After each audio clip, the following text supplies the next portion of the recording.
Hello, everybody, and welcome back to the State of the League podcast, where we're taking a look around the NBA, discussing very important, very serious topics. And today I'm joined by Pablo Escoball, once again, my guy, my slime. And I'm actually entering. Ew. I'm entering this episode completely blind. He has a game prepared for me, so I'm going to let you take over. What are we doing to start this episode? Hello, everybody. I am the new Jigsaw. I've come up with a game to test if JokicJoestar is a true ball knower or if he is on fraud watch. Okay, so where there's gonna be 10 points for this game. 10 chances to get something right. Let's agree beforehand. How many do you need to get right to be away from fraud watch? 5, 7, Um, all 10? All right, I'm gonna Let's say set a if I get goal. less than 5 fraud watch, over 7 ball knower, and in between Mm. there, I'm just like I survived the saw trap. I'm mangled, but I live to see another day. Nice, nice. All right. So the game is called Top 5, Top 10, Top 15, Top 20, Top 30. As you can tell, if you're a math guy, you immediately recognize that this is in increments of 5. And so what I'm going to ask you is a certain team's offense or defense, and you have to guess what range they are in. Like the first one will be the Houston Rockets defense. Are they top 5, top 10, top 15, top 20, top 30? Oh, I forgot top 25. You could say I was top gonna 25. say I thought I was like, well, I thought it was exponential for a second. They were gonna keep getting, but yeah, okay. So the Houston Rockets defense, they've been good defensively. Ime Udoka is pretty smart on that end of the floor. I feel like I'm gonna go top 10 with how they fucked the Nuggets up the other night. Well, you're wrong. Top No. 5. They are well, I guess technically you are right, but you know what I mean. the they are the fourth best defense in the league. How is that possible? Alperen Şengün, defensive anchor. What do you think? I thought he was really good. It's crazy. I feel like when I watch people go at Şengün, and obviously I don't spend my entire week preparing for this matchup like these guys do and like thinking about it, but it looks like they're like, "Oh, this guy is nicknamed Baby Jokic. I can try to fucking lay this ball up right now. You can't. He will block shots, dude. Like he really he's got good timing. He's a surprisingly good athlete and he's fucking huge. He grew 2 inches and I think he's like a legit 7 foot now. And he's really good. Plus, Dylan Brooks coming in. He had a quote where he was like, "I want to make Houston a hard place to play at, and I want us to like really pride ourselves on playing good defense." And I feel like it spread itself around the team. I did not have full faith in his leadership abilities prior to this season. He sold me. The Grizzlies fumbled the bag with him, I guess. So did everyone else who didn't want to sign him. He's got Jalen Green like slapping the floor, getting in a stance and shit. So yeah, I mean, I guess that's not that surprising. Like I said, in the Nuggets game the other night, they really struggled to score on them, albeit without Jamal Murray. But like all of the usual, I don't know, easy cuts and just like baskets you would expect Denver to get because the other team's kind of falling asleep looking at Jokic or whatever. Houston didn't let a lot of those up, and it really fucked up the flow of the game for the Nuggets. Yeah, they are on top for whatever reason. Dylan Brooks is playing out of his mind. Jabari Smith is good, and they haven't even been at full power. They have Tari Eason, the legend himself. He's coming back soon. Amen Thompson is coming. Guess what? Asar Thompson, you've seen him play defense. Amen Thompson is like also basically that. That's So crazy. they Damn. they they are gonna be so nasty. And so you're 0 for 1 right Oh, now. Number 2. Minnesota Timberwolves offense. Top 5, top 10, top 15, 20, 25, 30. Oh, see, now this is where you fucked up, imagining me not with my own notes on the side of the screen for my Oh. power rankings. The Minnesota Timberwolves are the 19th ranked offense in the league. Wait, do we have different I mean, numbers? I I have just 18th. went to basketball reference today. We could be wrong. I'm going to say Oh top no, 20. mine are from last night. And mine are no, actually, you know what? Mine are from NBA.com. So There maybe is a they difference. I think the formulas are wrong. So I'm gonna stick with top 20. I can't imagine they're that different. that's correct though. 18, 18. So, how are we feeling about the Timberwolves offense? Do you have confidence in anyone outside of Anthony Edwards? Um, I can't really. Okay, I trust Carl Anthony Towns. I do. Probably to a He fault. gets so many open looks, just off the pick and pop. Yes, absolutely.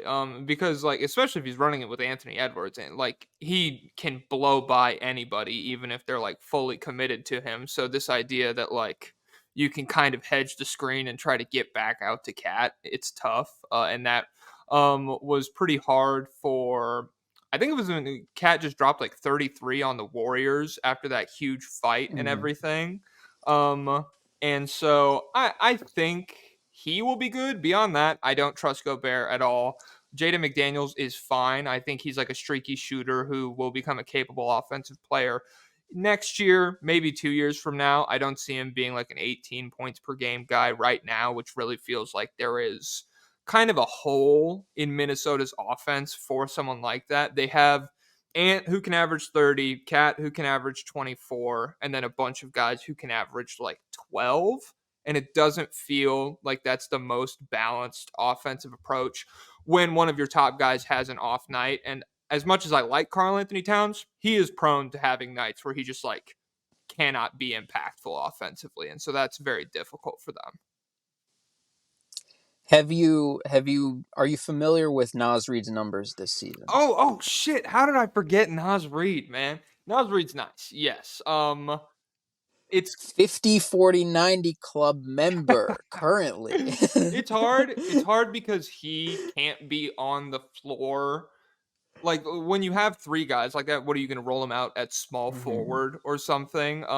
Because like if you want to maximize your defense, which is how they're winning basketball games right now, you have to have Gobert out there.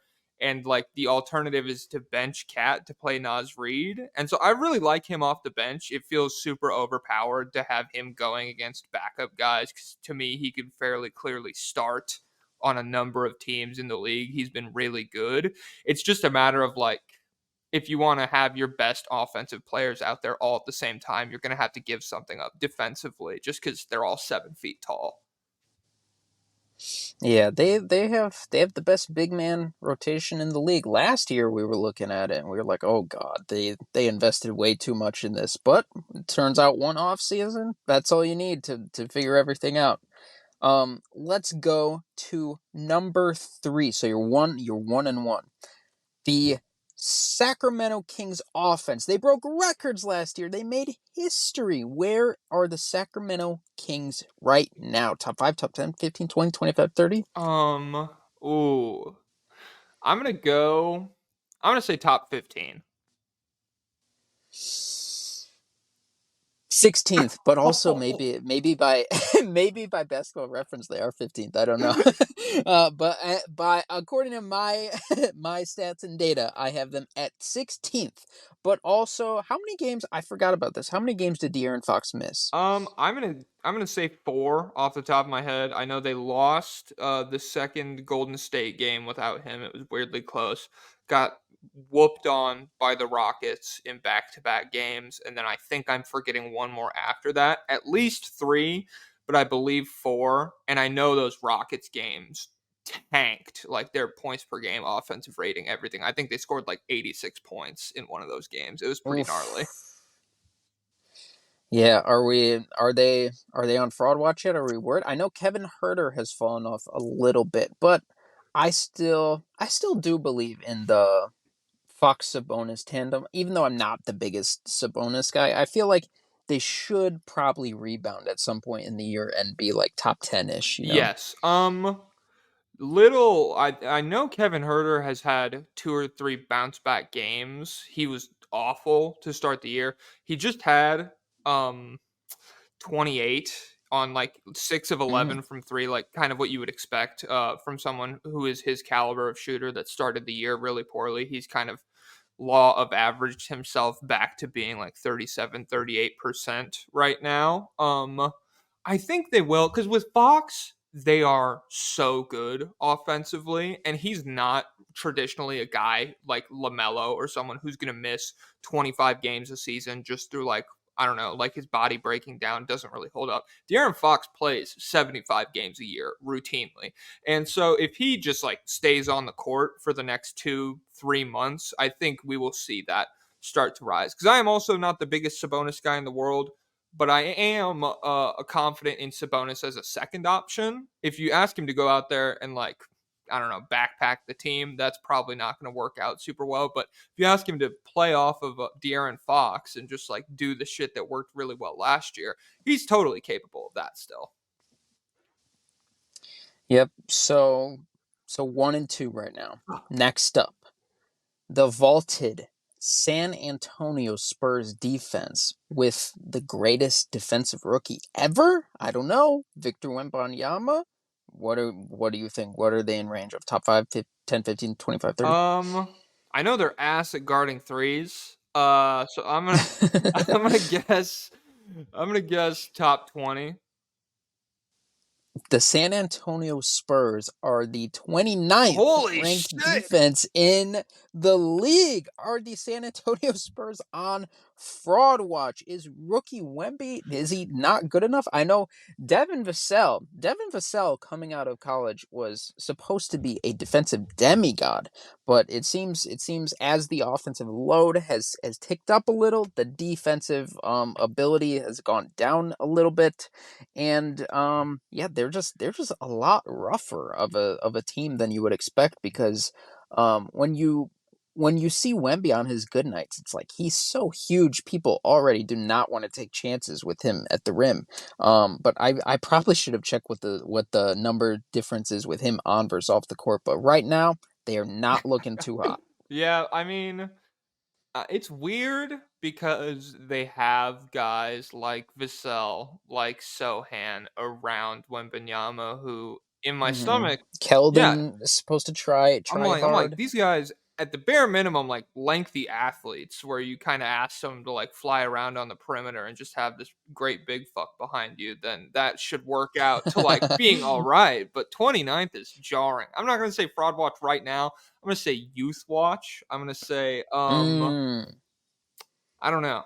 I don't love the Sohan point guard experiment, and I know that's offense, but I think maybe offense and defense kind of flow into each other in a way that has negatively affected the Spurs so far this season. They'll figure it out. Wemby's young, and I'm sure it is pretty rough with him off the floor also, and that fucks it up. But there's no excuse for being 29th. I'm gonna say youth watch, not fraud watch, but still bad regardless. Yesterday is history. Tomorrow is a mystery. But today is a gift. And today, the Spurs defense, it's a gift. It's coal. That's what it is. Good for being bad. Um, Next one, you should get this one. Wait, what are you so far? One, two, three, four. I think you're one I'm and 1 and three. 3. Next one, this should be a cupcake. This should be Alabama versus the Citadel on in football. The Denver Nuggets defense. Also, this might be one that changes with the site. But where are you? Top 5, 10, Top 15, 10. 20, Top 25, 30. 10. Ding ding ding. I had them at 6th. How are you feeling about your Denver Nuggets defense? Is Jokic, can he anchor a top 10? Wait, what were they last year? I think they were closer to league average. I would say maybe like 14th defense. Let's look it up because I want to see that. Hmm. Can the Denver Nuggets, can they be a top 10 defense with Jokic? Can they survive the loss of Bruce Brown? Okay, yeah. We'll Nuggets last year were 15th in defensive rating. I think that, so the mid. yeah, I mean, literally mid. Probably the most mid you can be. I think they're capable of doing that. They have the personnel and they've kind of figured out what everybody needs to do to keep Jokic out of the situations where teams are really going to be able to exploit him defensively because he's good in the Marc Gasol sense at like not having good athleticism but still being able to like affect shots at the rim. One of the ways I look at it is when Jokic contests someone's layup, he gives them the opportunity to make a shot. Oh, oh, Oh, oh, are we I good? think. Okay, magic. The way I look at it is when Jokic gives someone like he contests, he gives them the opportunity to make a shot that he could make. So like if you're really fucking Mm. good, then yeah, like the angle is still there and everything. But he's very good at like using his length to take away the passing lane when somebody has already jumped into the air or is like flying out of bounds as they've driven past him and kind of foregone the layup and things like that.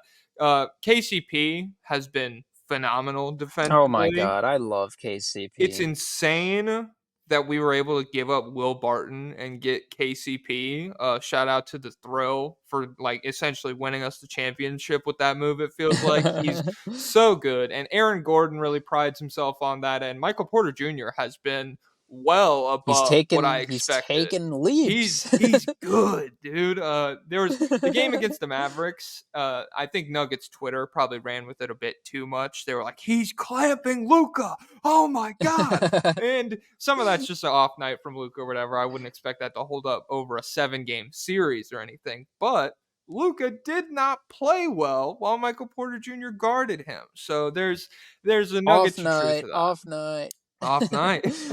Yeah, so I think they can be top 10, but at the same time, time will tell. They have not been the steadiest team over the course of the regular season. The past several years, they'll go through stretches where they just are like in stupid games with bad teams and not really looking all that engaged. The first 2 months of the regular season, everybody wants to win every basketball game. The back half is going to be a little bit, that's where I would watch for them to drop in the rankings a little bit.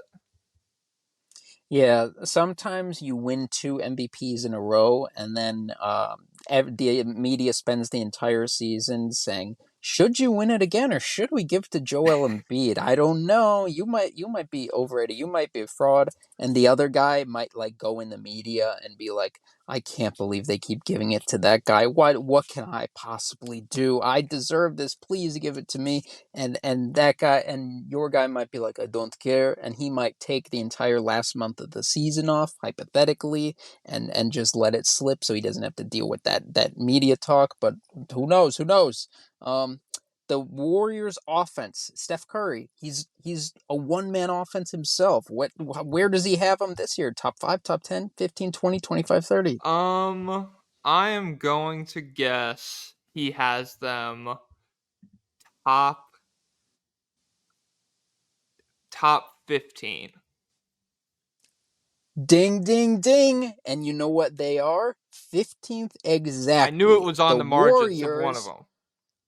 they are mid. This is like Jujutsu Kaisen. Have you seen Jujutsu Kaisen? I'm watching the new. I just finished the premature death arc. The Gojo gets cut up. Sorry, spoilers, everybody. Just finished that. We're back to the big three in modern times. It fucking rocks. I am watching it, but what allegory are you drawing from there? So when Gojo was born, he single-handedly shifted the scales to making curses and humans equal. That is how strong and powerful he was. It seems that Steph Curry is the Gojo of this Warriors offense. He is so superhuman, godly, deity powerful that he has them 15th. And that must mean if Steph Curry is that good, that must mean the rest of this roster is the worst possible offensive roster ever. Chris Paul can't make a jumper this year. Andrew Wiggins can't make a jumper this year. Draymond Green is Draymond Green.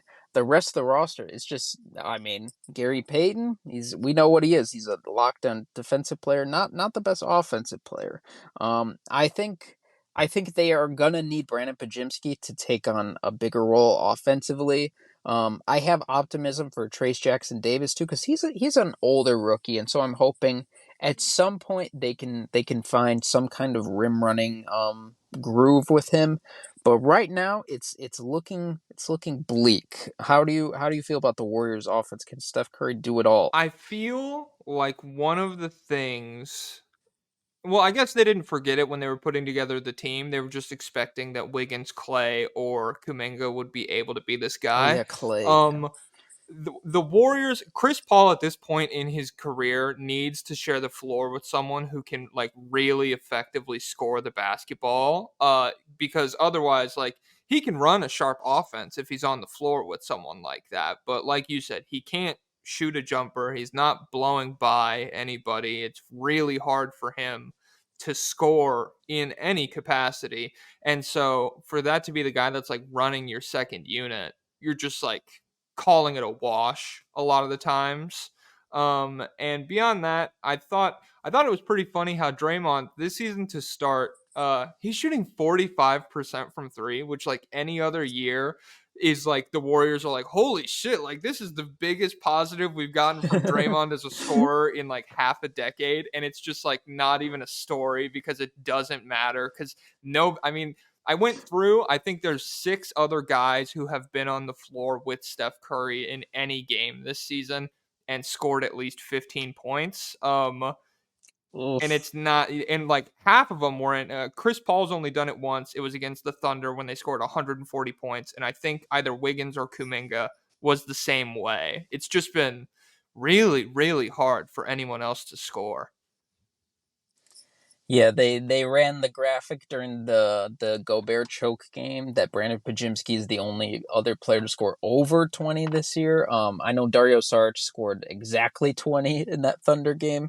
But yeah, they're gonna need a Klay Thompson revival. Where are you at with Klay? Do you think at some point he'll get back to being 40% 3-point shooter, or are you like, oh, he might have just declined. This just might be who he is, just like hot and cold nights. It's hard to see Clay just becoming like a non-factor as a shooter the way he kind of has been to start the season. I don't think that's where his age is going to show. I think we're going to see it in like his ability to defend, which we've already seen. But Yeah. just any like anything beyond three-point shooting, I think Clay Thompson's pretty much cooked at. I think he should be able to get back up to like 37, 38% on high volume over the course of the season. I would expect that cuz it's like his trademark calling card. But beyond that, like as far as like your second best offensive player, I think you can expect to be a pretty mid offense if that's what you're relying on him to do. If I were the Warriors, I would maybe look into finding two really good offensive players. Like I would maybe give up a lot of assets for two good offensive players. Like maybe somebody who is a good mid range shooter and can get to the rim and the free throw line and can pass. He does maybe he can't shoot 3 pointers, and then maybe another different guy who's like a crazy athlete who can shoot 3 pointers and get to the rim, and also he like doesn't really play defense. But like if there was a team out there that was maybe trading two of those guys, I would give up a lot to get those guys if I'm the Warriors. So hopefully they consider It's that. That's just weird. hypothetically. Like It's no one weird in mind. because I have a team like that. One jumps out in my mind, but the Really. guy was like, I really think we can make this work. Don't move us. He'd said that in the press pretty recently. His name was, what was it? Jack Spleen, something like that. Mac Magazine. Yeah, I don't know, but I think that would solve a lot of their problems. If you couldn't tell, everybody, this is a bit where we're avoiding talking about the Chicago Bulls. I just realized that not everyone gets it the way we do. So yeah, I think if they move for Zach Levine and DeMar DeRozan, that could be fine. It would probably help. I don't think they're going to be any worse defensively because they're not really good right now. I think they're about average, but like if you're not going to be good on offense or defense, you could make a move to get good at one of those things, and I think that probably improves your chances of winning overall. And yeah, I don't know. I don't hate that move. I think Chicago should blow it up. And I think if the Warriors want to maximize what they're doing right now with the end of Steph Curry's prime, they're going to have to hop off this, like, oh, look at Moses Moody. He's coming up, man. When Steph's done, he could maybe take over. No, you need to commit to like being an old team that's trying to do it one more time. Would you trade Klay Thompson for Zach LaVine? Uh, I mean, from whose perspective? Am I the Bulls here or the Warriors? If you're the Warriors, Oh, see, I don't care about Clay Thompson. Like, I'm not. That's the thing I'm missing but here. they do. Yeah, like it's like if I put Yeah. myself into the irrational space that like this guy has helped build our dynasty and everything, and he's like one of these three, the heart of our team. It probably becomes a little bit harder to justify. But like me, outside of that, on paper, I'm like, dude, Zach LaVine beats the dog shit out of this guy as a basketball player. They really don't feel that close. So yeah, I'd probably do it. Yeah, I saw someone suggest that the other day. I was like, "Oh my god, that's nuts that we're in this territory where that would probably be a good trade for them." And Klay Thompson, like, it's like defensively not much of a gap, and then offensively it's like for sure Zach LaVine. But there's just no way they would do it. Honestly, if I were them, I would probably just ride out the corpse of Klay Thompson, then trade for Zach LaVine and potentially have that not work out. Because if that doesn't work out, then the pitchforks are coming out. Um, the Indiana Pacers, owners of the league's best offense ever. That doesn't mean that much because it happens every year. But the best offense, where is their defense right now? Top 5, 10, 15, 20, 25, 30. That is a top 30 defense. I feel fairly certain about that. These Yes. motherfuckers cannot guard. Oh my god. Yes, sir. The Indiana Pacers are the 28th ranked defense in the league, which is Tyrese Halliburton the new Trey Young, an offensive engine, unstoppable force that gets targeted on defense at the end of games? Are people going to start saying the same things? Are people going to say, "Well, doesn't matter. Doesn't matter what he does on offense. He gives it all back on defense." I don't know. But you know what? Roster wise, does it make sense that they're this bad? Because I mean, Miles Turner's still good. What do you think? Um, I think Benedict Mathurin is a little yeah, rough. I don't know. When I think about this team, Bruce it makes Brown. sense that like they're not good defensively because they're so young that really trying to establish an identity on either side of the basketball is like asking a fair amount of them. I know Miles Turner is old, like it's not fair to call him a young player anymore, and Bruce Brown is like a guy who brings structure to the locker room and is old and everything. He's like 28, 29 or something like that. But Tyrese Halliburton is the guy that's driving everything. He's really young. And so going from a team that didn't make the playoffs last year, I don't think they were that close, to a team that's now one of the best in the league at like half of basketball. It doesn't surprise me that they're not ready to like really lock in on the other end as of right now. Miles Turner is good. Bruce Brown's good. They have athletes and everything, but I don't expect them to like turn it around halfway through the season. I think they're just going to be one of those teams that wants to. I got a TikTok comment that pissed me off so much because I said the Pacers are a team that they're just going to outscore teams, and someone's like, "Yeah, no shit, dumbass. That's how basketball works." And I'm like, "Yeah, okay, but that's clearly not what I mean." But yeah, they are just going to want to outscore the opponent. They're not looking to get stops, and I don't think that's going to change. And it wouldn't surprise me if we get all the way to the playoffs, and that's probably why they lose.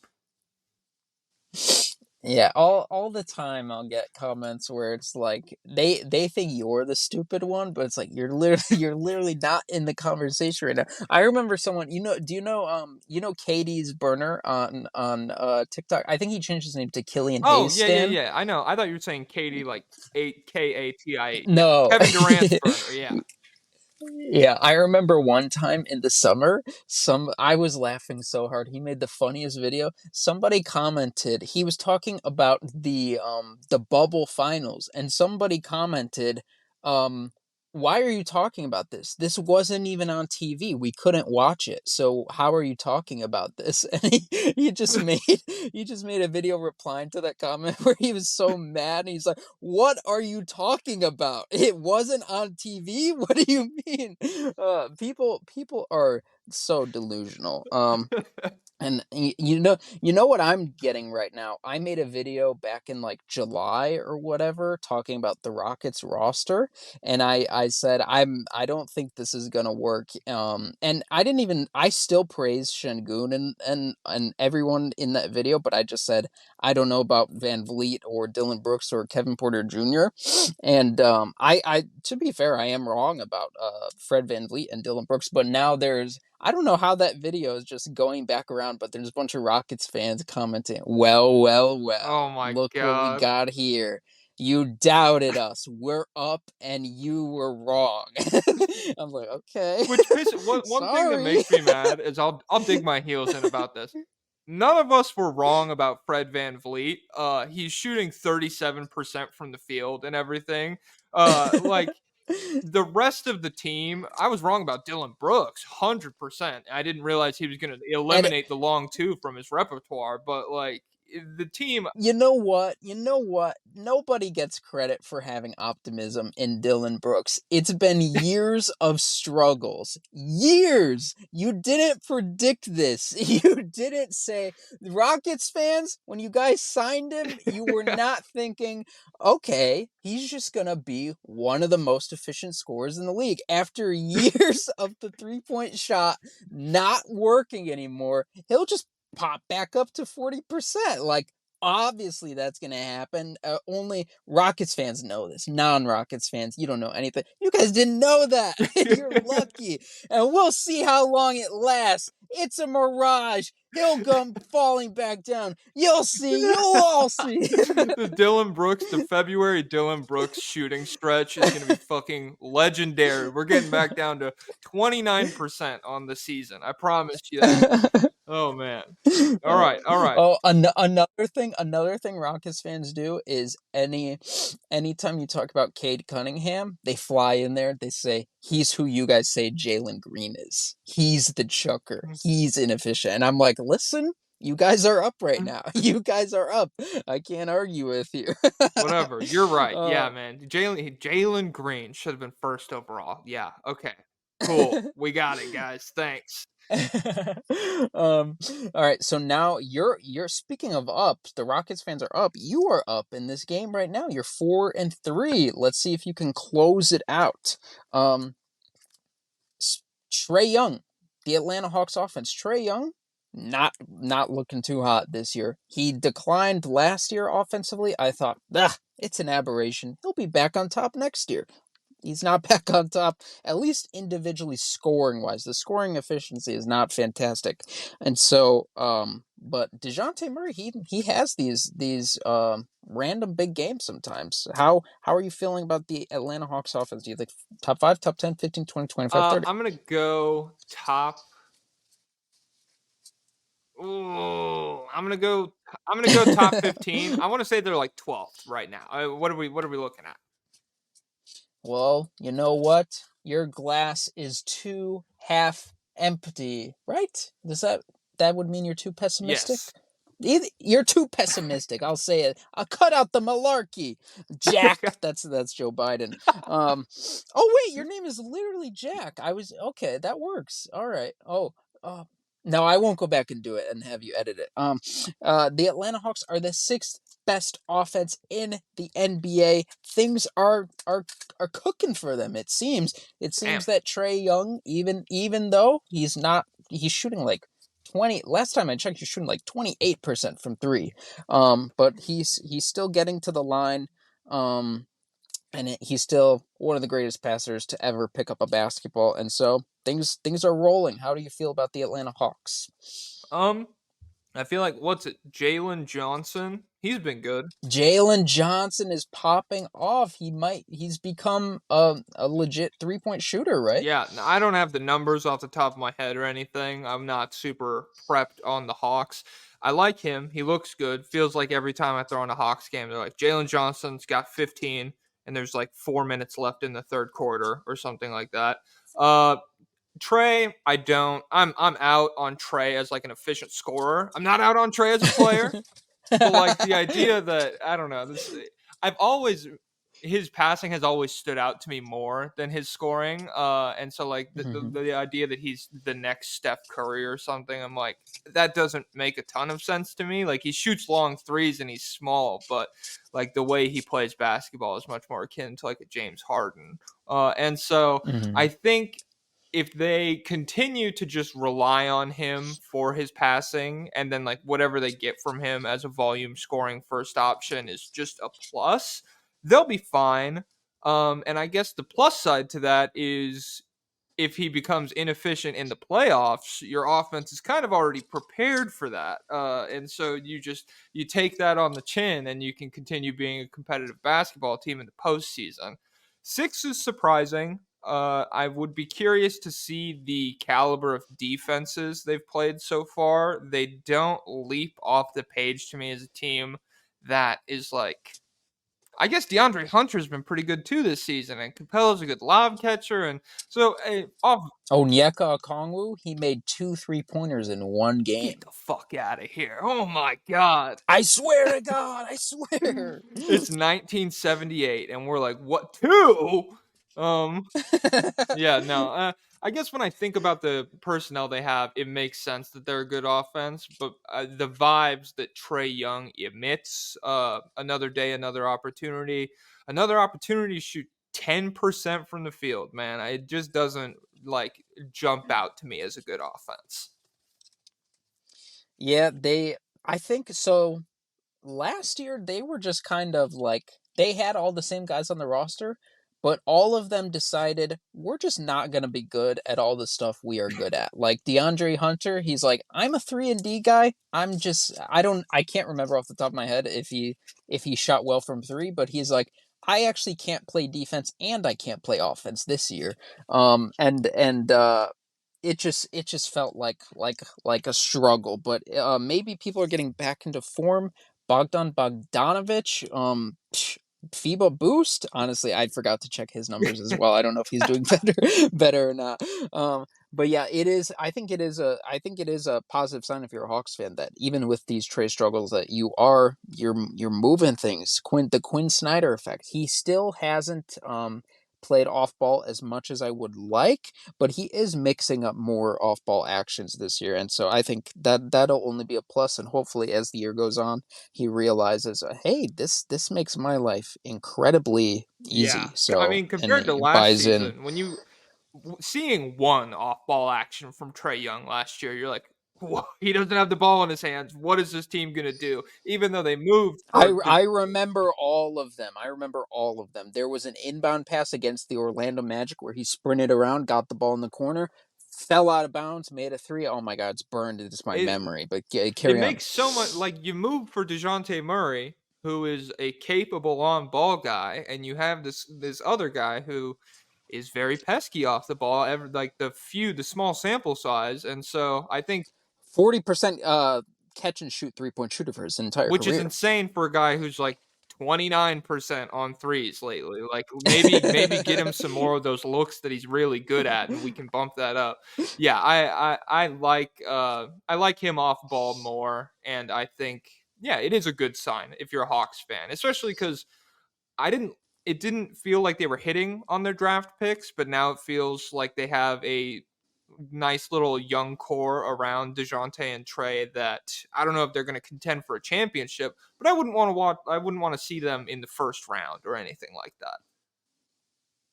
Yeah, I don't know if Kobe Buffkin has played this year yet, but I do like Kobe Buffkin as well. Um, Now we'll jump to another Eastern Conference team led by a small guy. Not just one small guy, though. Two small guys. The Cleveland Cavaliers, Donovan Mitchell and Darius Garland.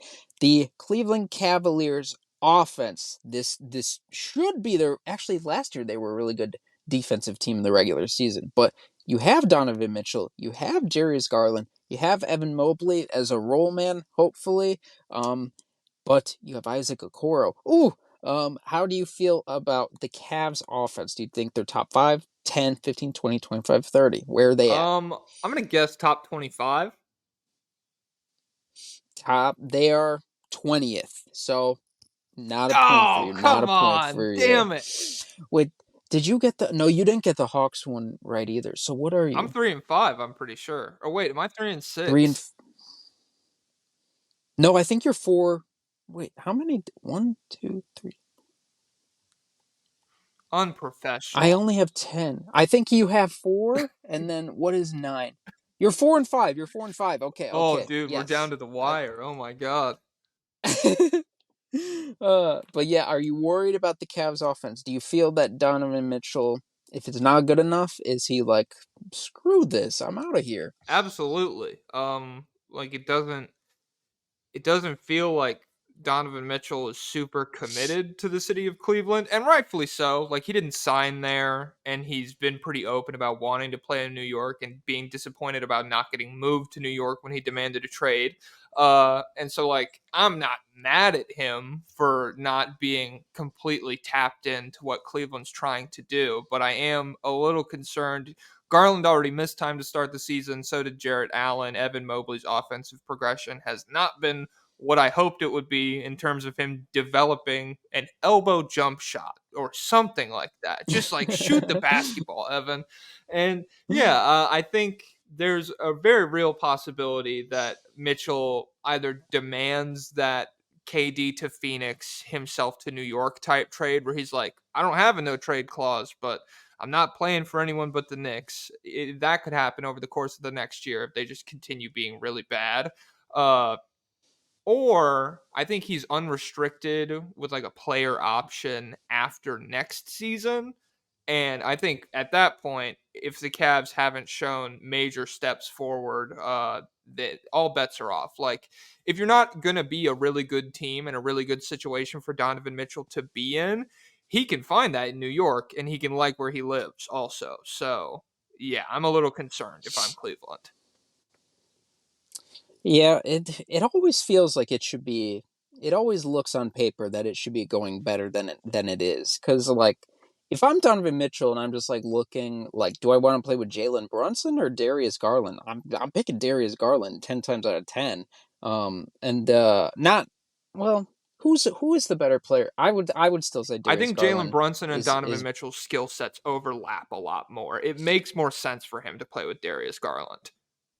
Yeah, I think Darius Garland is somebody who can make your life easier. With Jalen Brunson, they would just kind of be like coexisting. They'd be like two separate offensive isolation forces.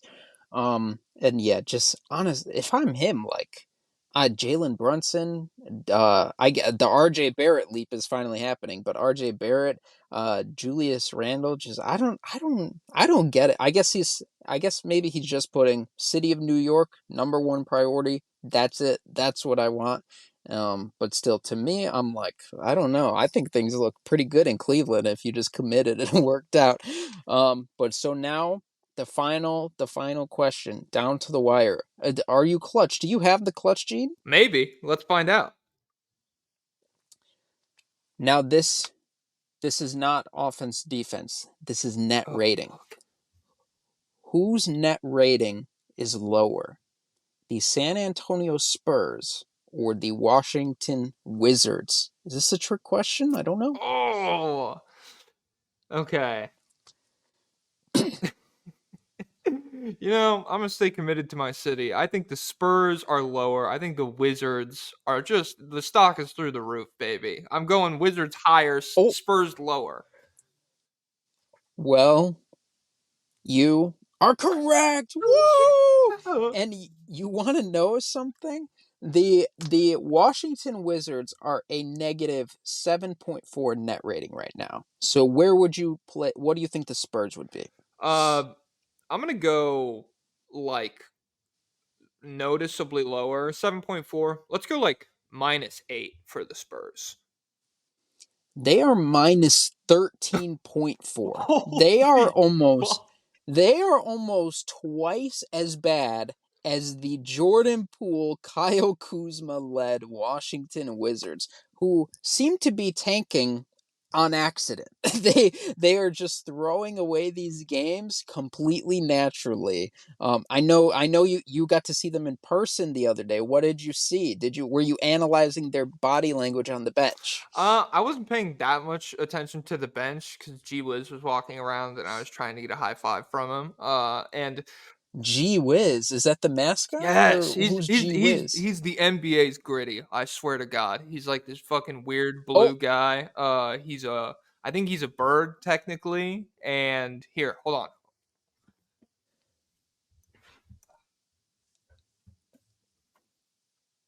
what is this gonna be? Uh, All right, show and tell. We're back. This is G Wiz. We got a plushie at the game. It's You were excited that this man was walking near you? yeah. I'd be a little nervous. No, G Wiz fucking rocks. And the game, it was jarring to see Tim Hardaway just look like an all NBA player. I was like, Mm. wow, I mean, he's one of the best basketball players on the planet because he's in the NBA, but I watched the Mavs other times and he actually doesn't drop almost 30 points on a regular basis. Yeah, they can't guard, they can't reliably score. Kuzma's been fine as a scorer. I think he's sitting at like 23 or something like that per game. Poole has not been. Poole's gotten all the offensive freedom in the world, and the grass has not been greener on this side. The grass is all dead. He's Mhm. not like he can't score.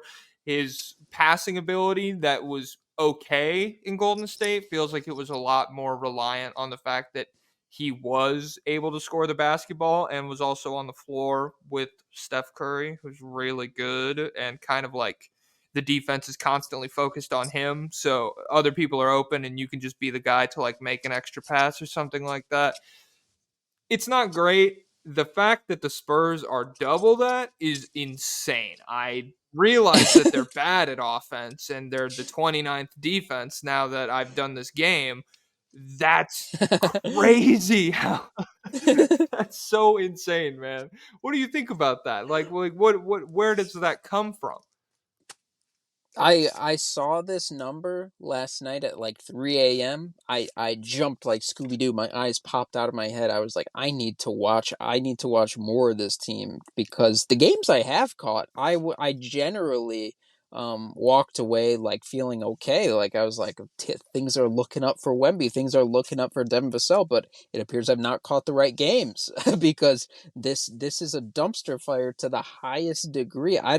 I have no idea how they can be this bad. But you know what? You know what I'm thinking if I'm them when I look at this number, if I want a positive spin, there's a man by the name of Alex Sarr down in Australia. He's a 7 footer. He can protect the rim. He can switch onto the perimeter and he can make threes. And if I'm them, I'm not feeling too bad if we're horrible this year because then and he's French. What? Yeah, he is French, I think. And so a Wemby Alex Sarr front court, now that would be bad for the country because then they would get reps playing together. It would essentially be the new Gasol brothers, and so that would undermine our country's chances of success in the future. So maybe the Homeland Security Department would veto this move. They would storm the NBA draft with their tanks and say, pick Ron Holland, pick someone else. This can't happen.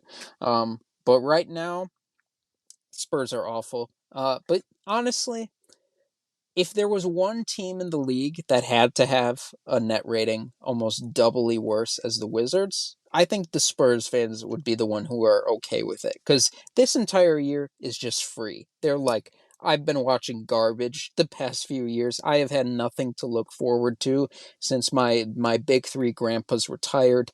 We had a momentary lapse with DeMar DeRozan, but even then, it's like this team's not going anywhere.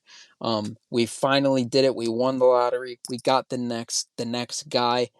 He had the one big 38-point game or whatever. The flashes are insane, and so I think they're still sitting cool. They're like, Oh yeah. whatever, man, Super whatever, on man. brand for Spurs fans to be like, I'll make the self-sacrifice. I'll put in the work. I'll watch -14 net rating games because like that's what Minus 13.4. Don't be a Spurs that's hater. that's that's what the culture in San Antonio is all about. The franchise is bigger than just you in your fucking Tony Parker jersey or whatever. So you watch those games and you can still have fun. But I have noticed I'm somebody who checks the ESPN scoreboard when I go to watch a game, and I'm like, okay, which one of these games is close or has the potential to like develop into something exciting? It's pretty much never the Spurs. I will say that. I saw him heat up against the Suns for 38, and it's fun to like throw him on when nothing's on and see him do some crazy shit or just move through space. The games are never like entertaining basketball. It's hard as someone who like enjoys the nuances of the sport and can take entertainment out of anything. Like that's one thing, but from a casual fan perspective, this is a hard team to watch. So I guess that doesn't really surprise me, but that big of a gap between them and the Jordan Poole Wizards is jarring. Yeah, and they very much are. Now that I'm thinking about it, like Jeremy Sohan, they're literally doing the point guard Jeremy experiment, and he's still shooting free throws one handed. So they're not. I don't think anyone's too broken up about like, wait a second, we're these games aren't gonna matter once the new year hits. No, I think everyone's like, we're going cool. But yeah, that was shocking to me. So ultimately you wait. No, you did get this one right, Yeah, right? yeah, I got a So you went 5-5. Is Are you on fraud watch? You survived another day. easy. I don't know ball, but I'm not a fraud. I'm right there in the middle. I'm Yeah. totally cool with that. I'm just the silly guy who says stuff online. I may be an idiot, but I'm not a fraud. Yes. All right. What I got for you, do you want to start with a power ranking where we talk about the pros and cons of good basketball teams or the assholes MVP? I'm ready for either one. Damn it. Okay, I got to make the decision. Motherfucker. I'm gonna. Make a All right, let's choice. do the assholes MVP. This one, it's based on the idea that every year the MVP is pretty clearly like Jokic, Embiid, or Giannis recently, but you always have that guy who's like, if it was actually most valuable, it'd be this player. And so I want to talk about me me in 2011 telling everybody Derrick Rose, he deserves this. he had it coming, man. It's the one seed. Don't ask me about how good they are offensively. Don't ask me about their defense. It's the one seed. He got it. LeBron's a villain. Okay. Yeah. Me unironically. All right. So I'm starting. I think the essence of this award so far this season has probably been Steph Curry with the Golden State Warriors, who we have Mm. already touched on. The Warriors are 6-5 when he plays. They're 0-2 without him. They look like one of the worst teams in the league when he sits, and honestly, they look like one of the worst teams when any other person on the floor takes a shot. A lot of the time. No, we already touched on the fact that nobody can score 20. They just got like walloped by the Thunder with a garbage Shea game. He went for 27 on 6 of 21 shooting, which for one of the best guards in the league, pretty ideal outcome in a game that you would want to be competitive in. They were never really close. I think they lost by 19, and it was like a 7, 8 point lead at halftime, which that's fine. That is a close ish game. I didn't have faith in them to close it out or anything like that, which they didn't. And yeah, I think Steph is 30 points and 4 assists on nearly 70% true shooting. The next three highest Warriors per game combined to outscore Steph by 6 points and are like 20% from Oof. three. It's horrible. He's valuable to the Warriors. And what is he shooting from three this year? It's like 44, 45% on insane volume, like 12 attempts per game, something Yes, like that. it's one of those things where you will not like you can't care about it anymore. Like Steph fans obviously will, they'll plug it or whatever, but you as a person, it won't matter until 20 years from now. You're like, Holy shit, you're looking at his basketball reference page. He was doing what? And the Warriors were barely surviving games? How like what did the rest of the team look like? Oh, okay. They were looking at Klay Thompson for 20 points per game, and we all remember how he moved to the Lakers and was retired 3 years later or something. So yeah, I don't think I think the asshole's MVP this year is probably Steph Curry, but we got some other guys to talk about. Who jumps out to you? Yeah, I have found myself a few times this year fantasizing about what an offensively slanted team would look like around Steph Curry, like if they just had guys who couldn't play defense. And I was thinking they probably don't win champion he because he's kind of had to play that way his whole career. It's kind of just been him and Clay, but they've been good enough to do it. And then the rest of the rosters have been like, oh, I don't know, can you make an open jumper? And that's they've probably won because they've had that defensive roster construction. But man, I'd love to see just a year where he gets guys around him who can make open shots and just see how high can we push that offensive rating. Can we get to 180? Um, but Yeah, I should have had Steph. I didn't have Steph. I listed three guys and then one honorable mention. And so the one for me, the number one guy I thought of was Tyrese Halliburton because the Pacers are the number one offense and the 28th ranked defense, and like I think his on off splits are crazy. They're like it's a Jokic level difference. And he's just like the entire engine, and it seems like if he's not there, things fall apart. When you look at the numbers, they're looking like Steve Nash numbers. It's like high volume threes, over 40%, hyper efficient scoring. The passing, it's like 12 assists to no turnovers. And things are they're rolling when he's out there. He feels like he won't be in the MVP conversation, but people will be like, Jesus Christ, those numbers are overwhelmingly good. Yeah, I think he's been so good and he's made the Pacers so good. I have him on my list. I would like he is my honorable mention, I guess, in the sense that like I think he's so good he will be in MVP discussions as like the fringe guy. Maybe the oh Oh, wait, did I well your disappear? your screen's dark, but Oh, I can still hear you fine. all right. Oh, there we go. Okay. Yeah, so I think Tyrese Halliburton will probably be like the 2019 Paul George in this discussion. Like mm, he will be a finalist, or he could be. If the season ended today, I think he would be. But I don't think it'll be like him going bar for bar with Jokic or something. I think he is pretty close to transcending into that Steph Jokic tier where we see really, really impressive offensive numbers in pretty much every facet of basketball. And we're just like, cool.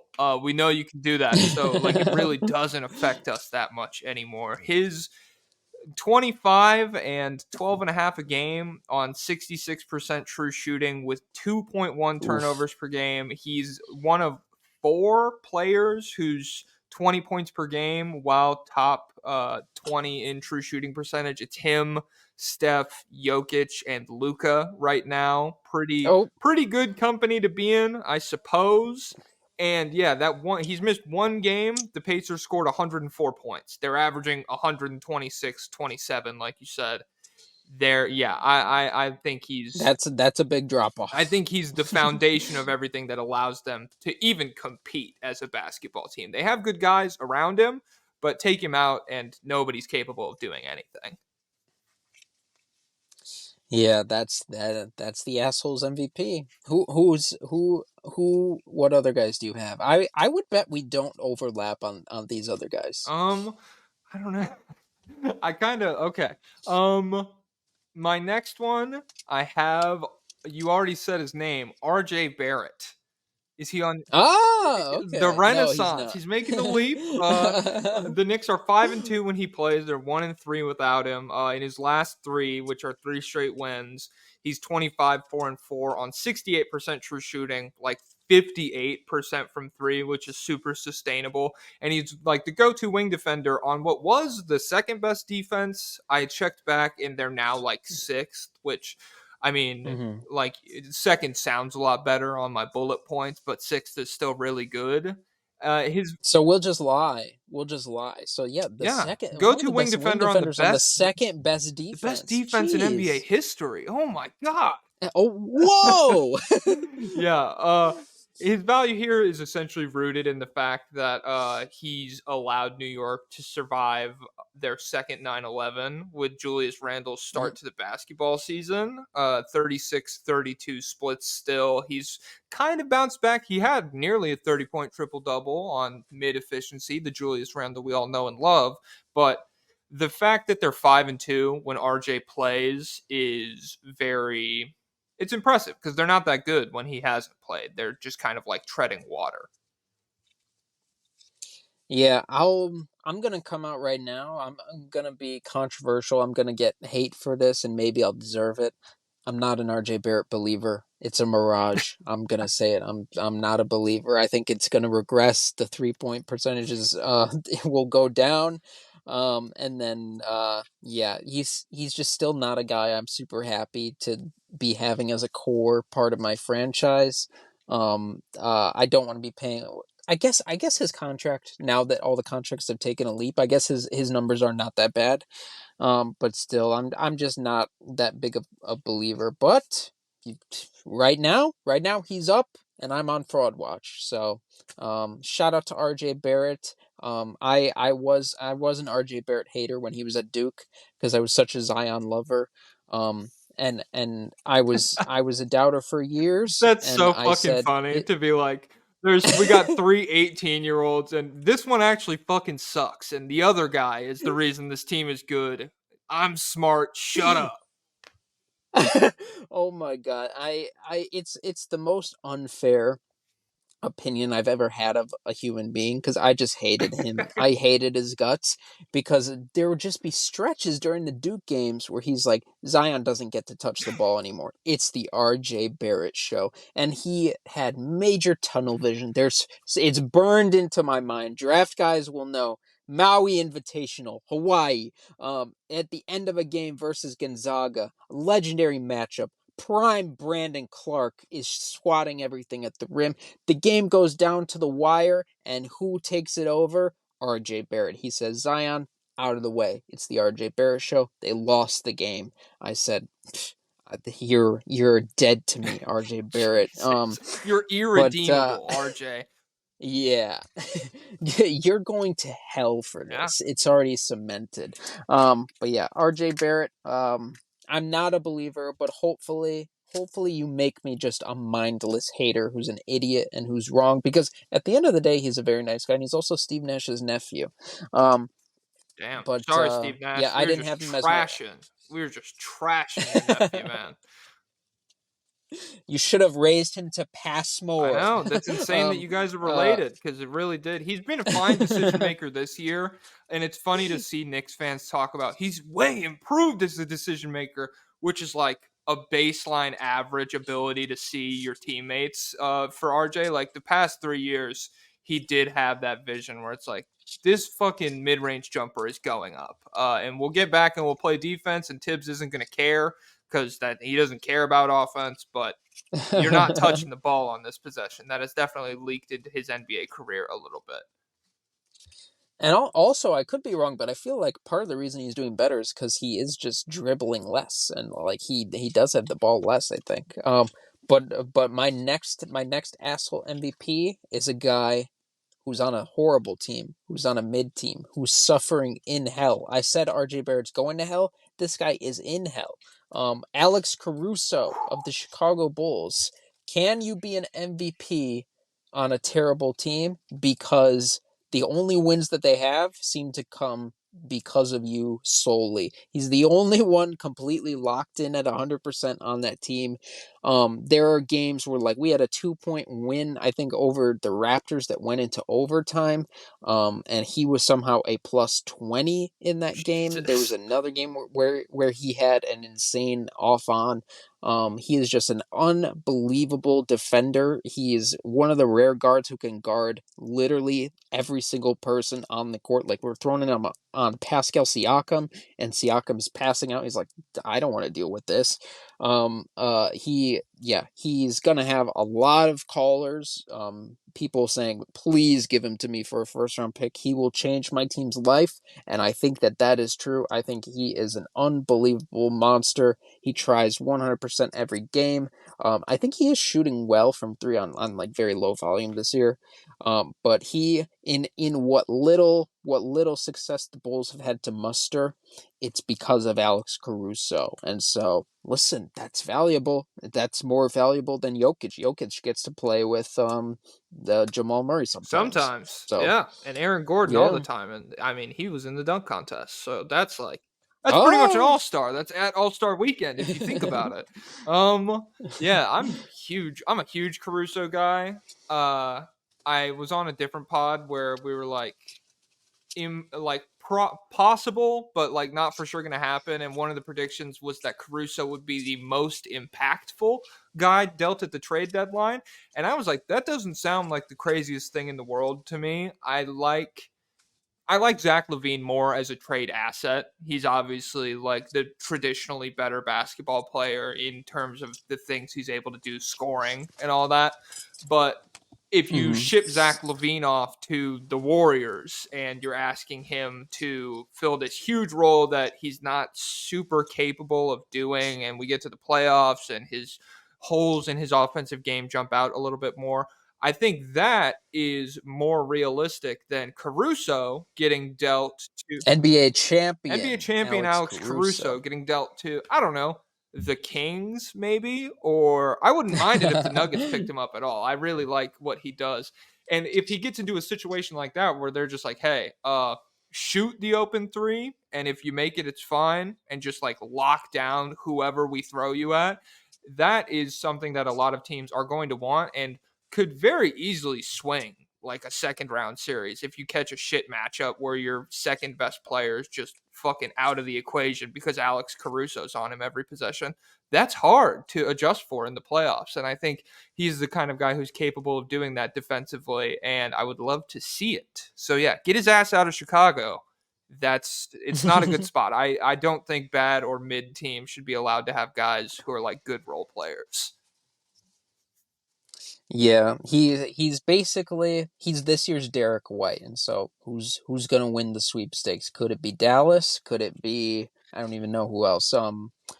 Yeah, I don't think the Nugget. Do you guys have assets to go after No, him? no. Well, we have most of our picks, and we have Reggie Jackson. If that'd be interesting to Mm. you guys. Well, what year do we expect Jokic to be bad by? um, I think the path forward for Nuggets draft picks are not expecting Jokic to be bad. It's expecting him to get bored and be like, I don't want to. I'm a Mm. 100 millionaire. I don't want to play anymore. I'm 31 and I'm hanging him up. And then that 2031 first round pick. That's like holy shit. These guys are they've been getting backpacked for a while. This is not the same team anymore. I think I don't think the Nuggets have what it takes to put together the package if a bidding war happens like the way I expect it to. But I would not mind having him on the team. He's really good. Yeah, I feel like the best landing spot is probably Dallas if they would be willing to give up Josh Green. He would really be fantastic for them. You know who could really use him, but I don't think they have anything to give up. Would be the Bucks, so they could fill that Drew Holiday void in their team. But who's your next asshole MVP? Mine is all right. First bullet: Tyrese Maxey, 50 points, higher than Embiid's season high. Is he the best player on this team? You Whoa, know, if we're going off that, whoa. then yes. And I'm pretty sure that's inarguable. And it's my podcast, so yeah, I decided. 27.7 assists, 62% true shooting, allowed Philadelphia to not just like fill the Harden hole immediately, and they didn't have to sit around like begging Harden, please come back. We can't compete without you. We're better now. For better, yeah, like we're better. And flipping Harden immediately got them role players back, which have helped patch up the car-shaped hole left by Kelly Oubre in this roster. Get well soon, Kelly. Oh. Like having Nick Batum and Shout out Kelly. I believe Kelly. I think he got. I saw someone say on Twitter. I believe the theory. He probably just got sideswiped by a car on his bike and then fell down and hurt himself. He's not. I don't think anyone would lie about. What do they think he's covering up? Like that he got jumped? Why would he I cover saw that up? something that his contract, which I haven't looked at, and this is all speculation, and I still believe Kelly 100%. If his contract has something that says he shouldn't be riding that damn bicycle and he got hit while on that damn Mm. bicycle, that's not ideal for Kelly Oubre's legal case. But I still believe Kelly. Hope he gets better soon and everything. Don't trust the police. It's not a good idea.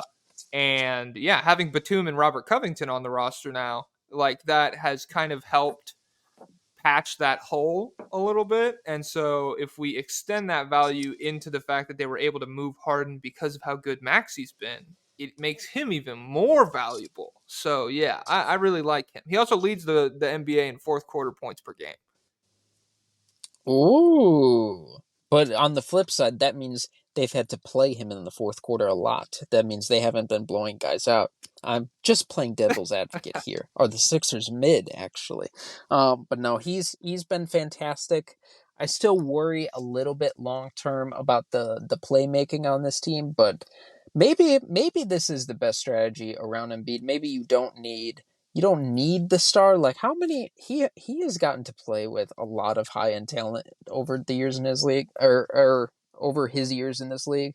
Like he got to play with good Ben Simmons, he got to play with good Jimmy, he got to play with good Harden, or pretty good Harden, and it hasn't necessarily gotten the results. So that's probably a little bit of an oversimplification, but maybe Joel Embiid plus just a bunch of capable guys is the formula for success. Could the Sixers get Alex Caruso? Would he change their lives? I mean, I think he would, just because I think the dependable part of Embiid's game in the postseason has been his defense and his ability to protect the rim. The Celtics did not even want to look at the rim in the Philadelphia series, even in Game 7. Like, I know Embiid got lit up on Tatum isolations. They were all step back threes. He did not want to drive on that guy.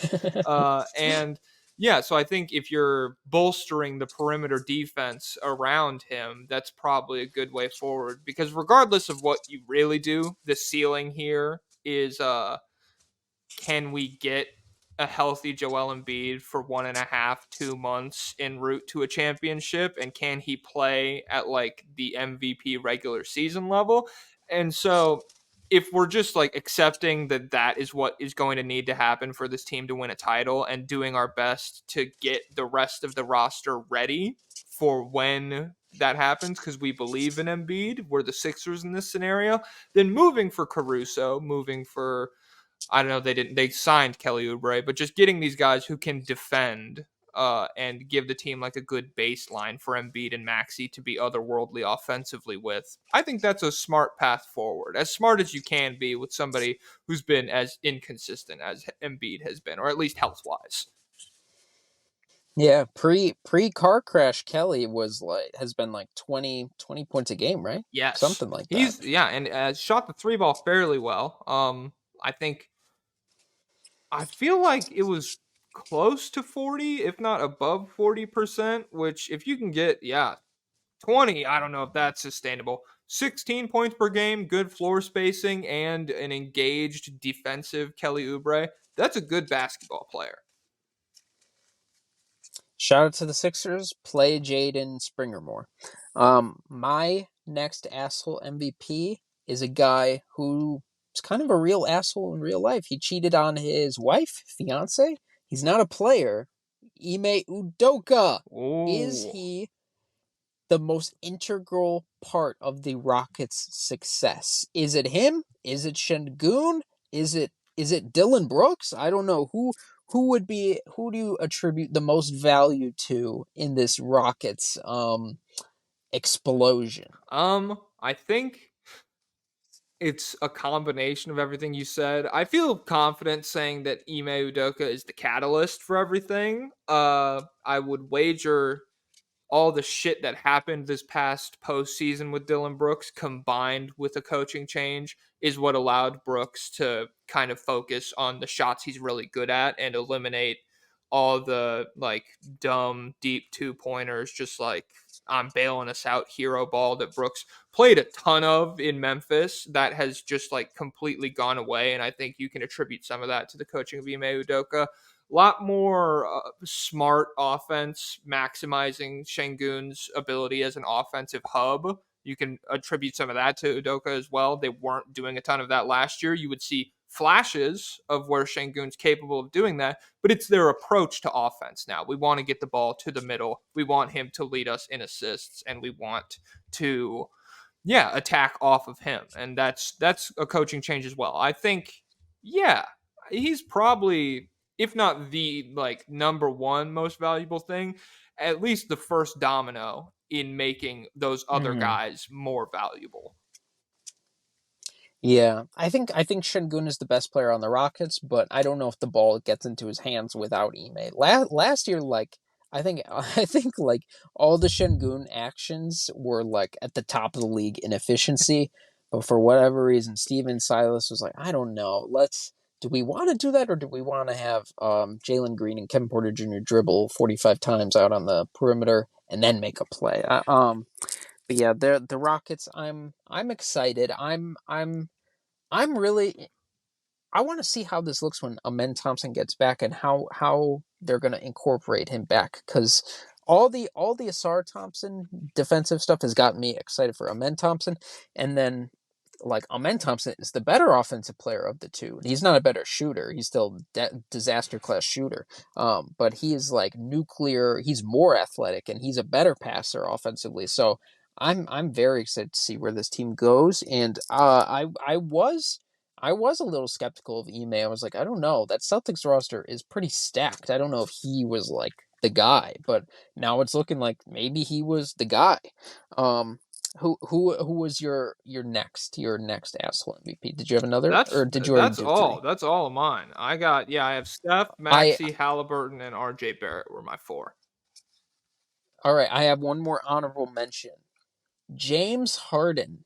Is he negative value? Is he the most negatively valuable player in the league?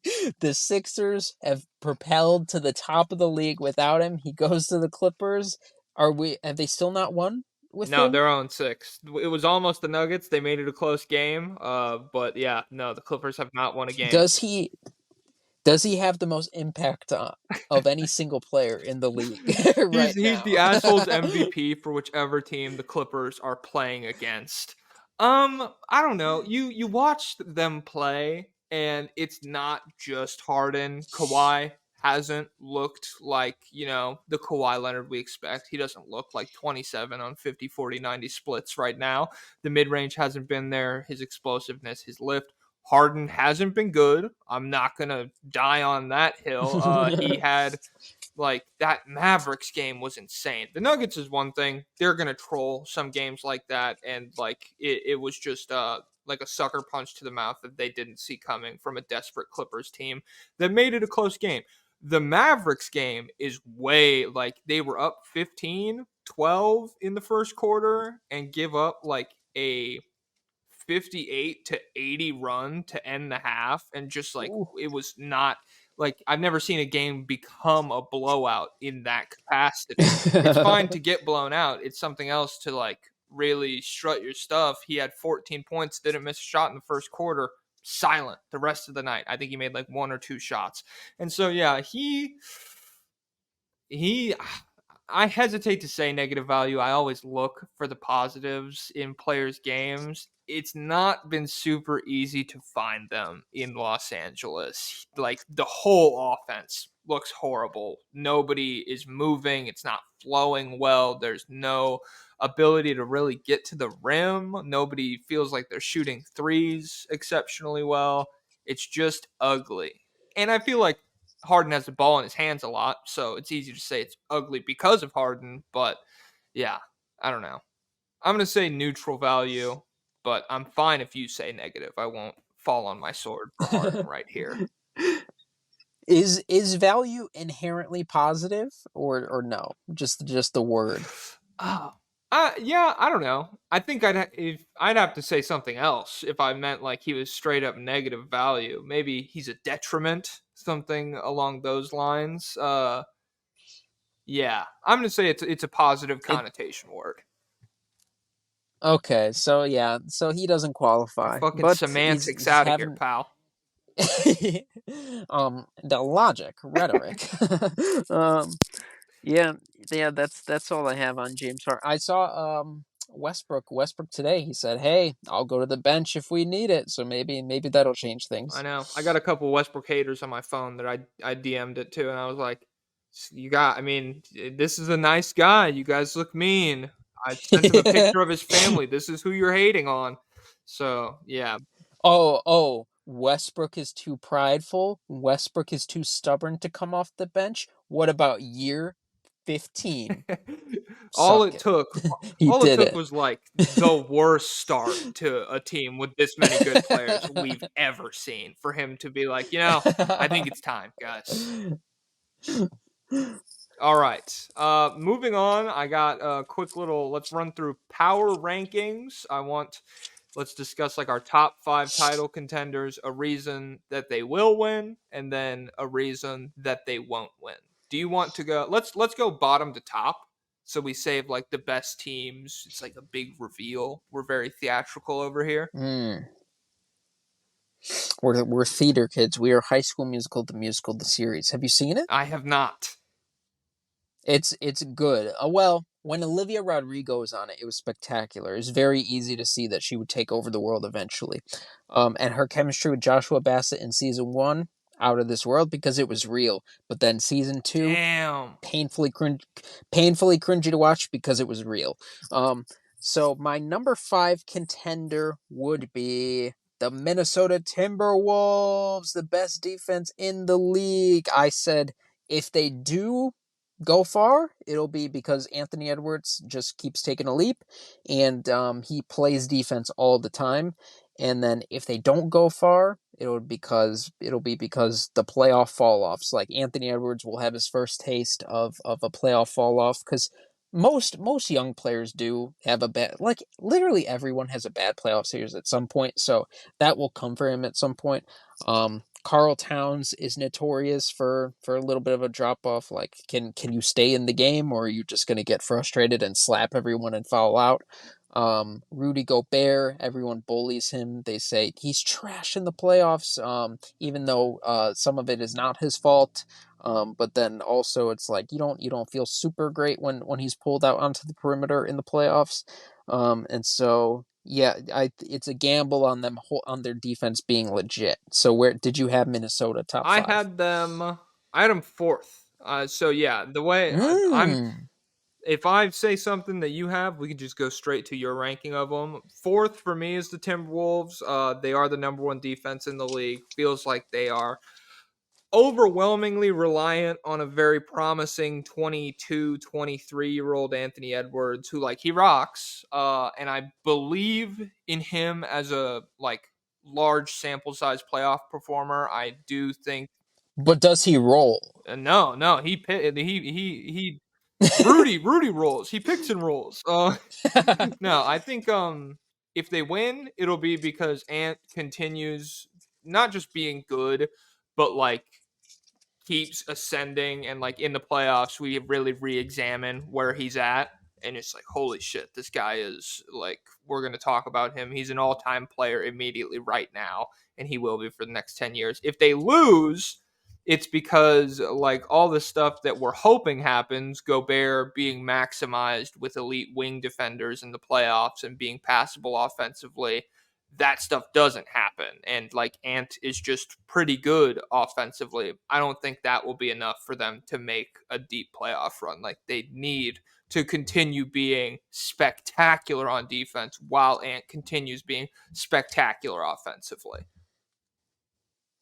Yeah, he's gonna have to go toe to toe with Jokic and other guys, so he's got to be Which, on top of to it. be fair, We'll s- in the Timberwolves series last year, I was huge on him. Yeah, Against the Nuggets, he was really, really good, and he kept them in a lot it of was like games. 32 points a game on like 60 something percent Yeah, true shooting. He's and going off. that was with the bad first game, I believe. He had nearly 40 several times that series, and it just felt like every time the Nuggets were like pulling away to what would be an easy win, he's like, fuck this. Nobody out here can actually guard me, and so I'm going to go to this little pull up. And yeah, it worked. It was intimidating, and you could kind of see the ceiling of what he can be as a player. If he hits that soon, then yeah, I believe in the Wolves, but it's a question mark. Every team has question marks, though. That's the point of this list. My fifth team is the Milwaukee Bucks. I think if they Mm. win,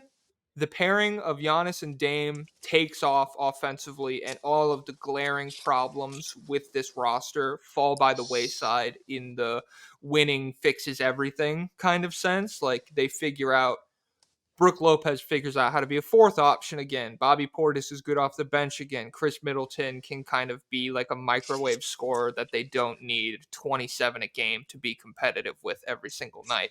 If they lose, it'll be because they can't defend. The pairing doesn't really get going to the level that we thought it would, and their coach just gets nuked by like a smarter guy in a playoff series. Yeah, I have the Bucks at number 3, which is not a projection of my confidence in them right now. It's a projection of my confidence of them next spring or in the spring. Cuz November basketball, it's not real. October basketball, it's not real. I just have confidence that the talent is too overwhelming for them not to figure it out, and like it's a team full of personalities who are not difficult. Like I just feel like it's gonna click at some point. I said it'll click just because Dame plus Giannis equals success plus Chris Middleton. So maybe health permitting, if everyone's healthy, I just feel like at some point it'll work itself out. And then if it never works out, I think it'll be because they never figure out the defense and they never get the chemistry right, because it is a newer role for Giannis. Rolling and being like completely off the ball.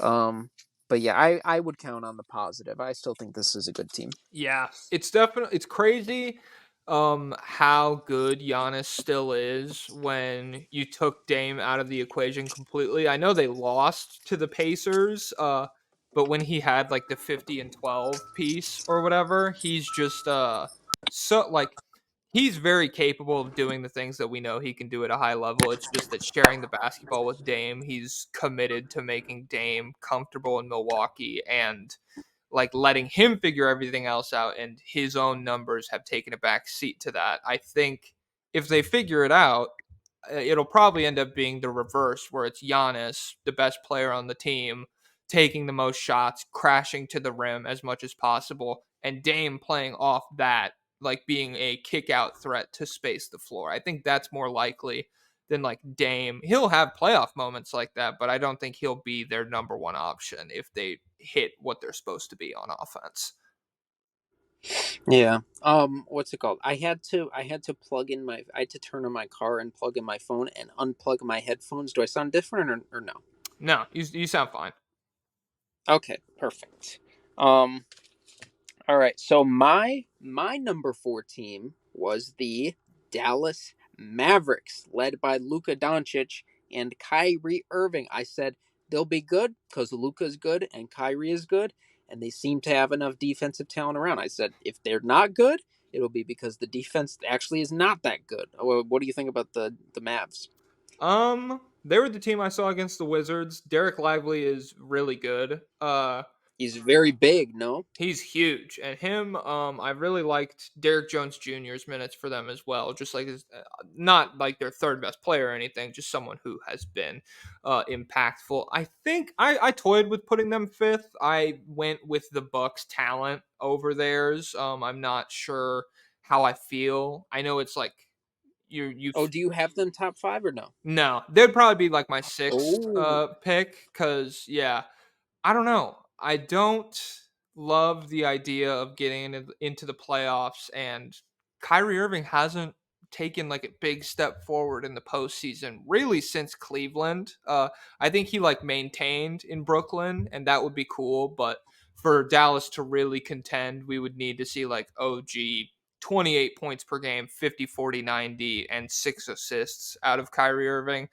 Does he have it in him? Maybe. But if he doesn't, I don't like the ceiling of where this team is at, even though I do like what they've done defensively. I think they'll give any team in the league a good series just because dealing with Luka with no defense was already really hard for the Kawhi Paul George Clippers, and that was a good basketball team.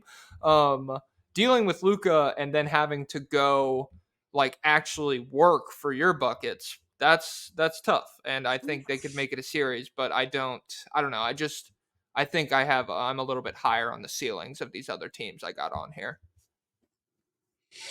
And all right, so who's your next one? All right, so I had the Bucks fifth, I had the Timberwolves fourth, third I have, this is so silly because it's just being a psychopath is doing the same shit over and over again, and we're here with the Philadelphia 76ers, baby. If Mm. they win, it'll be because they've moved towards the Denver Milwaukee model of maximizing two-ish stars with really good role players, unless they move for Zach LaVine, at which point this will be null and void. If they lose, it'll be because their ceiling remains reliant on that 1.5 healthy months from Embiid that I touched on earlier. And like, even if you get the health, is he a fraud? He's on fraud watch, and I'm not a guy who throws Mm. that around casually, but it just feels like can he be 5 assists per game in the playoffs? Because he's not shown that in the past, and it's easy to do it against the Torontos of the world, even though I'm big on their off ball defense or whatever. But if you're the guy that Boston's defense is staring at and being like, make the right play or make this jump shot, is Embiid capable of winning a playoff series like that? I don't know, but I'm gonna ride this team until the wheels fall off. I have the Sixers third. Yeah, they would probably be the first team off for me. It just for me it really comes down to do I just don't feel like they have a real. I just don't feel like they'll beat the Celtics. I just feel like there's a talent gap and a productivity gap. Like things are just firing on all cylinders for the Celtics. I just don't think they have the firepower. And then when it comes to them versus the Bucks, right now they're better than the Bucks, but the fully realized Bucks, I think that's just too much talent to overcome. And so I think they're a great team. I think they'll be the third best team in the East, but I just think Embiid plus role players just will could fall short to Dame plus Giannis, and then Tatum plus all those guys on the Celtics. I yeah I don't know what they need. Like if they got Zach LaVine, I don't know if I would feel any different. I don't No, know. I don't know what missing pieces out. If they got Caruso, I don't know if I feel any I different. I don't don't know think I don't what move there is out there for them to make. like I think when you have this issue of Embiid's postseason performance, it's hard to like point to something else on the roster and say this is what would put us over. This is what would fix that issue. It would help, sure, but like you can't completely switch the way your team wins basketball games in April by like going from fuck yeah, we have Embiid 33 points per game and one of the best defenders in the league to now he's got a lot of gravity. Guys swarm him and he can defend well, but like if we win basketball games, it's going to be because Harden had 45 or Maxi is cooking. That's uh that's not an issue that like bringing in Levine or someone else is really going to make me confident in fixing. And I know I have them three, and I do feel good about them. But that's also Maxi's had a hot start. You call me in 4 months, I'm not sure where we'll be at. I do feel fairly confident in saying 2 and 1 are in their own tier on my list, but I want to hear your next team. My number two team would be the Denver remix Boston Celtics. I Woo! think the Celtics are my number two team. I said they have the most talent in the league. They have Tatum, they have Brown, they have White, They have Drew. They have Porzingis. They have who else do they have that I'm missing? They have Sam Hauser, who's a good shooter. They have Jalen Brown. I didn't mention Jalen Brown, the $60 million man. Um, uh, but if they don't do well, I think it will be because of playoff Drew. Playoff Drew is notorious for being He thrown stinks. thrown up some stinkers offensively, and then just struggles to move the ball. Because if playoff Drew shows up, then I think those struggles compound. Because it's like Tatum is kind of, I mean, Tatum, Brown, Porzingis, like that. This not the greatest ball movement, not the greatest passing offense, but yeah, I think you just hope that it's just too much talent to fail, like Enron. Yeah, 2 is where I have Boston as well, and they are giving Enron. That like, I they'll win because they're an overwhelmingly good team on both ends of the floor in a way that I don't think any other team, including the Nuggets, is.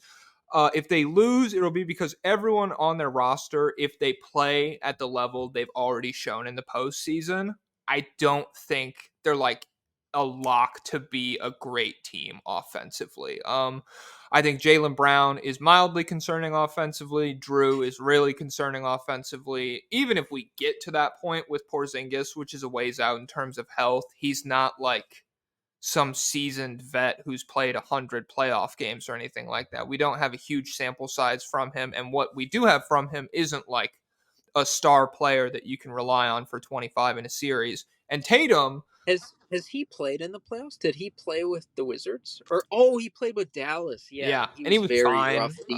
defensively. Like it was not, it didn't stand out. It's forgettable Mhm. is what it is. Uh And so, yeah, like I think Tatum is their most reliable guy. He's their soundest. And even then, I feel like I'm crazy because when I watch Tatum, he will have 2 games a series that are 18 points on like 5 of 19 shooting or something like that. He's one of the best players in the world, but that like consistency, that's really hard to have in the foundation of what your team makes your team great. Like Tatum's spectacular.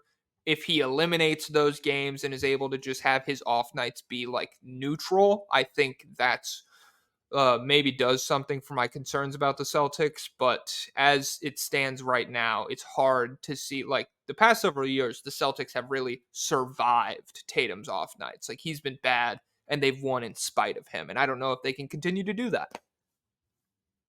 Yeah, it's just a roster that's so overwhelmingly talented, but somehow still feels like on any given night, all of them could play badly in the playoffs and not do well offensively at least.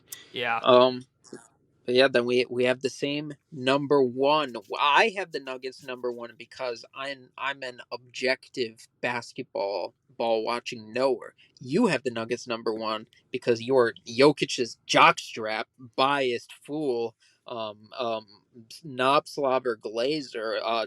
Tell me about your Denver Nuggets. D1 Glazer. That's my handsome king, Nikola Jokic, baby. The Nuggets fucking rock. They're kind of Boston Celtics esque. The Celtics are third in offense, third in defense, first in net. The Nuggets are sixth in offense, fifth in defense, second in net rating. And I think if they win, it'll be because continuity prevails in a lot of these situations and they are running back a lot of the same crew. The bench is a little bit different, but the guys stepping into big roles aren't brand new. They're just guys like Christian Brown studying under the tutelage of Bruce Brown last year. I feel confident in like him stepping into that like hustle guy who gives a shit role. And if the Nuggets Peyton Watson, what's the confidence level? Oh, I'll get spicy on Peyton Watson. I don't care.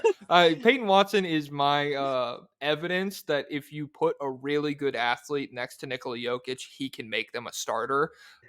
Just because like he's good, and I don't want to diminish him. Like he's a very talented basketball player at the things he does well, but somebody who can't score offensively really at all is hard to play in. But he can run and he can He jump. can run and jump. He can cut. He's smart. And Jokic was just he and yeah, it's 2 or 3 lobs a game, easy. I'm huge on Peyton Watson because having him and Aaron Gordon out there at the same time, or him and Aaron Gordon and Michael Porter Jr., you get into like Toronto Raptors, everybody's 6'9" territory. That's fun. That's good basketball. And he is really, really, his ceiling defensively is very impressive. I'm glad you brought up Peyton Watson. Yeah. The Raptors have gone a little bit away from the big long boys because they've embraced Dick more and like just being smaller with Dick. Um, my reason for the Jokic being contenders is because Jokic he's overwhelming. He's like Howell from Howl's Moving Castle. Or no, He's super sexy. Yeah, yeah. I'm on have you this. seen Howl's Moving Castle? Yes. Would he be Calcifer or would he be Howl? You Oh, know what? Maybe he's Calcifer and Jamal Murray's Howl because I he like just like that. flies. He's home sometimes. home um, home is in the starting lineup, and yeah, yeah. he's like turns into a big black bird. I gotta go fight in this war. My knee's really sore. So have fun, Calcifer. Yeah, I like the Calcifer analogy. Just shoulders, everything's on him, and it's fine. We've been here for 2+ years at this point, and we'll continue to he be he here. he tries to act like he doesn't care, but he cares. Cares deep down. um, and then if they don't win, I think it'll just be because of injuries. If Jamal Murray's never home, if God forbid anything ever happened to Jokic, but he seems invincible, then they wouldn't win. But if everyone's healthy, it feels like it's the Jokic era. It feels like Jokic is the current Gojo. Hey, I like that. Damn. Yeah, I'm on the same page in the sense that if you don't have 100% Jamal Murray for the playoffs, we talk about Jokic all the time. A lot of what makes Jokic so good is like impacting the That two-man game. yeah, yeah, just impacting the basketball game like off of Jamal Murray's 35 points or whatever. If Jokic has to take a back seat, he's still got a lot of fingerprints all over the game, but you need 100% Jamal Murray to run that two-man game. If he's bricking mid-range pull-ups off the screens, that completely changes the way the defense approaches the pick and roll and like yeah, it's I'm not terrified about it. It's November and they're just being cautious about Jamal Murray. They kind of recognize that the regular season is this big, long march. But if it happens in March or April or whatever, that's more concerning. And yeah, I can see that being their downfall. Yeah. Um. Let's see. Let's see. Do I have anything else? Let's run through these. I wrote fraud watch or goat talk, and I wrote down the top five offenses or defenses. Let's just go rapid fire. All right. So the top five offenses: Pacers, fraud watch or goat talk. Goat talk. Goat talk. I agree. Mavs, Goat talk. It's Luca. goat talk. Goat talk. Boston.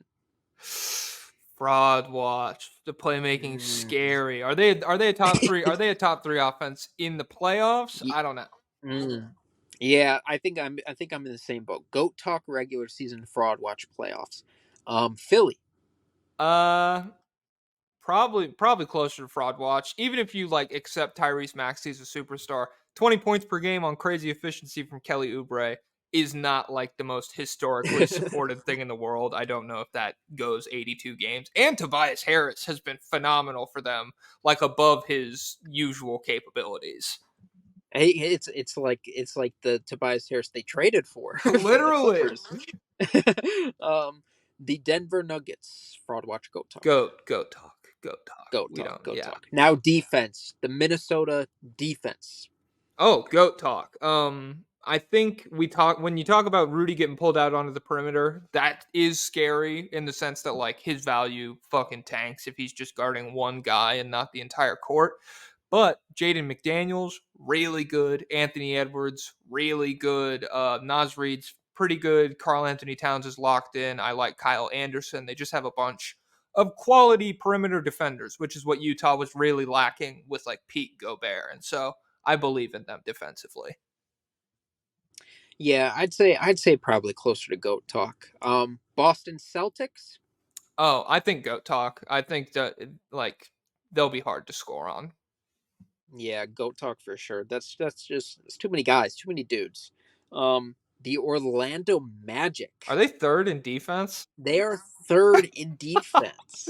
Shout out to fucking the thin blue line. Holy shit, Jonathan Isaac. Hell yeah, brother. God damn, that's a true patriot right there. But he is on fraud watch. I'm gonna say you give me 82. Oh, he specifically or the Magic? I think his knees are on fraud watch, and therefore Mm. the Magic as a whole. He's great defensively, like really, really good. But Yeah, his white blood cells are on fraud eh, watch. They don't prevent anything. Although that's probably not how that works, but no, we're I think moving on. if he doesn't believe in science, neither do we, baby. And I also don't need Yeah. any evidence. We're fine. Yeah, I wonder if that's part of it. Like maybe he's going to some homeopathic Karen doctor in Kentucky or something. But yeah, the Magic. I was surprised by that because it does make sense though because the roster's not an offensive roster, and Jalen but I think Suggs. yeah, I think Jalen Suggs. We talk Caruso, we talk Derek White, we talk Drew Holiday. People don't know. You gotta watch. Jalen Suggs is entering that territory if he's not already in there. The Houston Rockets defense. Fraud watcher, go talk. Um, I think GOAT talk in the tier of teams I don't think are going to contend for a finals. I think like the coaching of Ime and all that and getting everybody to buy in and care about defense, that'll translate to the postseason. Even if they end up losing, I think they'll be a team that'll still be hard to score on. And so yeah, I'm gonna say like not top tier GOAT talk, but maybe like top 20 all time GOAT talks. They're like maybe Dwayne Wade territory. Yeah, I think I'd be in the same boat. I think Shengun is passable, and then I think they got wings for days that can make up for it. And then the New York Knicks. Oh, um, ah, goat talk, but it won't matter. Like, Yeah, I think I would say the same. I think it's a Tibbs defense, and he's gonna squeeze them dry to get every ounce of effort and defensive buy-in and talent that they have. But yeah, it won't be enough. yeah, like they'll be good defensively. They'll be fine. They clamped Donovan Mitchell in the postseason last year a little bit. Lockdown. Locked down, fraud watch, Donovan Mitchell. Now Your you're gonna. Nuggets couldn't do that in the bubble. No, he was lighting us up. That was scary. Don't talk about that. Yeah. No, I think the Knicks are good, and Tibbs will have them good defensively. But if if Julius Randle's what he is in the playoffs, and you're just kind of looking at Jalen Brunson and being like, "Hey, buddy, if you can average 40, fucking go for it. Now's the time." That's yeah.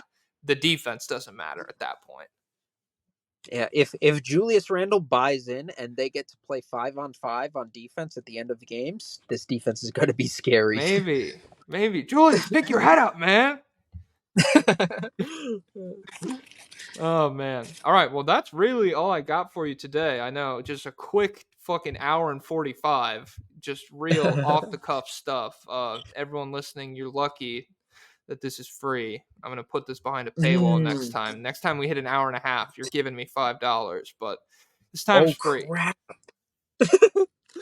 All right. Well, that's Yeah. You got anything? I mean, follow you online at Pablo Escoball, that kind of shit. yep. Follow me. I'm the world famous Pablo Escoball on TikTok. I just dropped a video about how Oda from the writer of One Piece foreshadowed De'Aaron Fox back in 2004. And then on YouTube, subscribe to Hot Tunes TV China. There's a video coming soon. Is it about Trey Young? Is it about Jaden Ivey? We'll see. I'm a man of false promises. I'm a man with a serpent tongue. You'll have to subscribe to find out. Wow, damn. Parcel tongue reference. Holy shit. This guy hates trans people. J.K. Rowling. All right. You can follow me online at JokicJoestar and everything. Subscribe to the State of the League podcast because you're already here. Just click whatever button on whatever platform. Do it, and everyone will think you're cool and you're acting really weird right now. So, Mm. all right. Thank you for tuning in. Peace.